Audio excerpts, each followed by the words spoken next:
প্রিয় বন্ধুরা, ভারত যে একটা জঙ্গি রাষ্ট্র, ভারত যে হলো উগ্রবাদী সন্ত্রাস, তার প্রমাণ আপনারা পেয়েছেন। ভারত সে নিজে জঙ্গি, তারা নিজেরাই। সেই ভারত পাকিস্তানের উপরে দায় চাপাই দিতে চাইয়ে তারা নিজেরাই আক্রমণ করে আবার নিজেরাই এখন তারা নাকসুবানি খাইয়ে, নরেন্দ্র মোদী নাকসুবানি খাইয়ে সে এখন যুদ্ধ বিরতি চায়। ভারত এখন নাকসুবানি খাইছে। ভারতের যদি 10% যদি ক্ষতি হয়ে থাকে, তা ভারতের ক্ষতি হয়েছে 40%। ভারতের ক্ষতি হয়েছে কত? 40%। কিন্তু দিল্লি, গুজরাটের কসাই খুনি নরেন্দ্র মোদী তিনি দেখলেন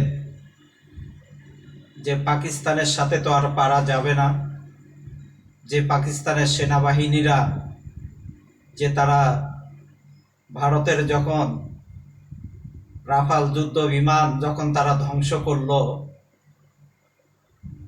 এখন ভারতের মাথায় হাত।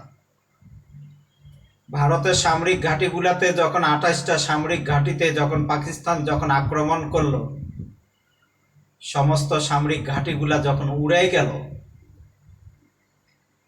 এখন ভারত গোমূত্র খাওয়া ভারত, নরেন্দ্র মোদী খুনি গুজরাটের, তিনি এখন চিন্তা করলো, ওরে বাবারে, যে পাকিস্তানের লগে তো পারা যাবে না, তা এখন নরেন্দ্র মোদী কি করলেন, যে আমেরিকার মাধ্যমে সে এখন যুদ্ধ বিরতি চায়। সে নাকে খড় দিল নরেন্দ্র মোদী নাকে খড় দিল। খড় দিয়ে এখন পাকিস্তানিদের কাছে যুদ্ধ বিরতি সে চাচ্ছে। সৌদি আরবের কাছে পা ধরে নরেন্দ্র মোদী, ডোনাল্ড ট্রাম্পের পা ধরে নরেন্দ্র মোদী, ধরে কয়, বা তুই আমারে বাঁচা। নরেন্দ্র মোদী ডোনাল্ড ট্রাম্পকে বাপ ডাকে, ডেকে কয়, বাবা তুমি বাঁচা, যুদ্ধ বিরতি চাই আমি। তখন ডোনাল্ড ট্রাম্প কি করলো? ডোনাল্ড ট্রাম্প প্রথম ফার্স্টে নরেন্দ্র মোদীকে বলছিল যে যুদ্ধ লাগিও না, তাহলে তোমার অস্তিত্ব থাকবে না।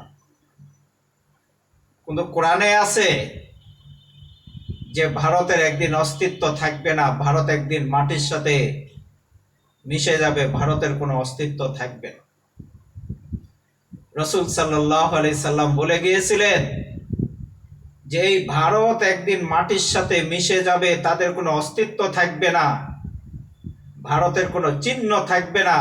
আর আজকে তোমরা ভারতের উগ্রবাদী সন্ত্রাসী গোষ্ঠীরা তোমরা বলো যে পাকিস্তান আমাদের বাপ লাগে। আরে পাকিস্তান আমাদের বাপ লাগে না, তোমাদের বাপ লাগে হলো ডোনাল্ড ট্রাম্প। ভারতের উগ্রবাদী সন্ত্রাসীদের বাপ লাগে কে? Donald Trump. ডোনাল্ড ট্রাম্পকে মোদী বাপ ডাইকে যুদ্ধ বিরতি চাইলো যে বাবা আমাকে বাঁচাও, আমার দেশকে বাঁচাও।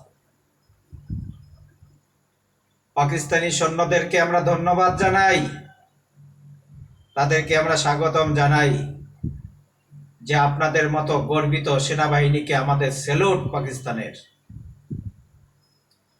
আর ভারতের গোমূত্র খাওয়া শয়তানগুলা ল্যাস কাটা কুকুরের মতন সাদা পতাকা উড়িয়ে যে তারা যুদ্ধর ময়দান থেকে তারা পালিয়ে যায়। কি করে? যুদ্ধর ময়দান থেকে তারা পালিয়ে যায়। এই গুজরাটের খুনি নরেন্দ্র মোদী যে পা চাটা যে শয়তানগুলা, সন্ত্রাসগুলা। ভারত হলো একটা সন্ত্রাসী রাষ্ট্র।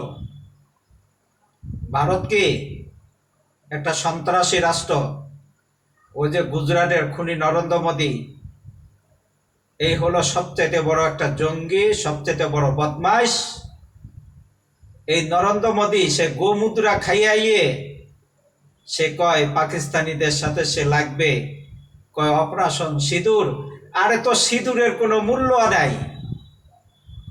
আর পাকিস্তান না রে তাকবীর আল্লাহু আকবার কয়া যখন অস্ত্র ছাড়লো, তোর গুজরাটের মধ্য দেয় সেখানে ক্ষেপণাস্ত্র একটা পড়ে গেল।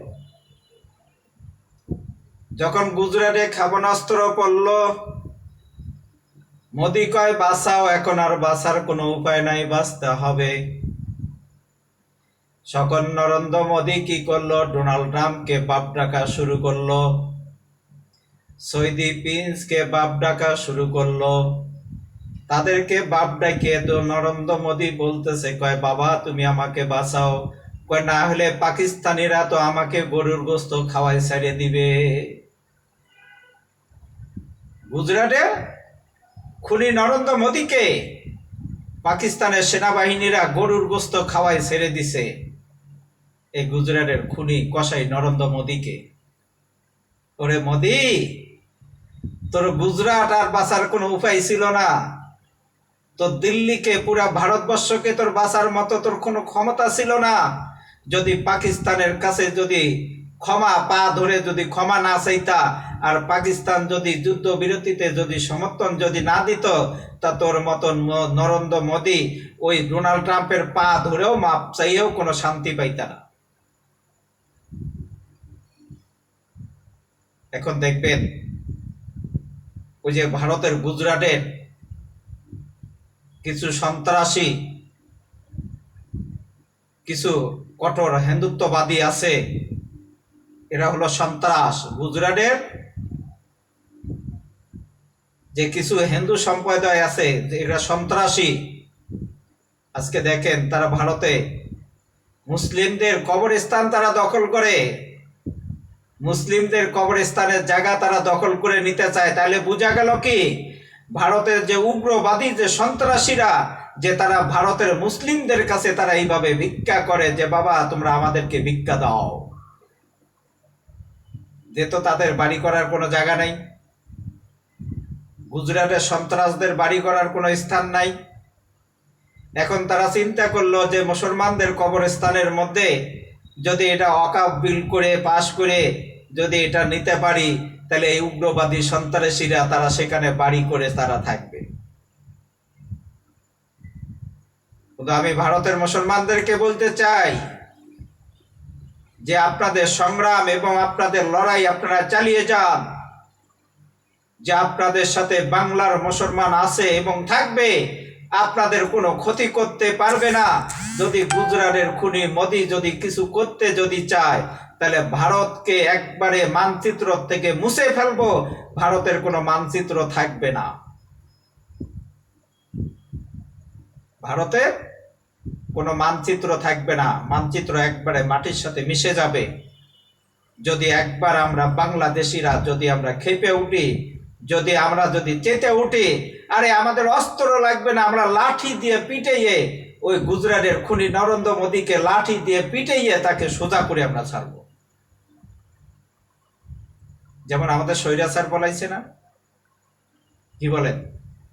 স্বৈরাচারের কাছে কি ছিল? অস্ত্র।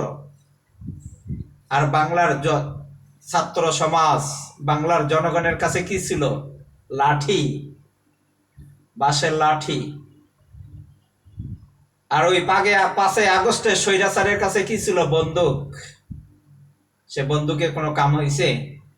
কাজ হয় নাই। পলাইয়ে নানার বাড়ি দিল্লিতে যে বসে আছে নরেন্দ্র মোদি জামাইয়ের কাছে, জামাইয়ের কাছে যে বসে আছে।